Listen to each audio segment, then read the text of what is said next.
5ই August একটা ছুটি ঘোষণা করা হবে ছাত্র জনতার অভ্যুত্থান দিবস হিসাবে। জুলাইয়ের 1 তারিখ থেকে আমাদের কর্মসূচি শুরু হবে, কিন্তু মূল ইভেন্ট কিক অফ হবে জুলাইয়ের 14 তারিখ থেকে এবং এটা চলবে 5 আগস্ট পর্যন্ত। এবং আমাদের এই কর্মসূচির মূল উদ্দেশ্যটা হচ্ছে জুলাইতে যেরকম পুরো বাংলাদেশ এক হয়েছিল, আবার সেই অনুভূতিটাকে ফিরিয়ে আনা।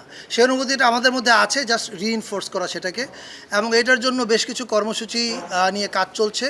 এটার ডিক্লারেশনটা হবে সম্ভবত সোমবারে। প্রেস উইং আপনাদের সঙ্গে যোগাযোগ করবে এবং আপনাদের মাধ্যমে সারা দেশের মানুষকে জানানো হবে। 5ই আগস্ট একটা ছুটি ঘোষণা করা হবে, সেটা হচ্ছে ছাত্র জনতার অভ্যুত্থান দিবস হিসাবে পালিত হবে। এটা এই বছর থেকে প্রতি বছরই পালিত হবে। 5ই আগস্ট ছাত্র জনতার গণ অভ্যুত্থান দিবস পালন করার আজকে একটা প্রাথমিক সিদ্ধান্ত হয়েছে। রোববারে ক্যাবিনেটে বসবে, সেই ক্যাবিনেটে এটা নিশ্চয়ই পাশ করা হবে। করার পরে এটা গেজেটের মাধ্যমে আপনারা জানবেন। আমাদের আন্ডারস্ট্যান্ডিং হচ্ছে এটা একটা জাতীয় দিবস হতে যাচ্ছে এবং ফলে এটা প্রতি বছরই পালিত হবে এবং প্রতি বছরই ছুটি হওয়া উচিত।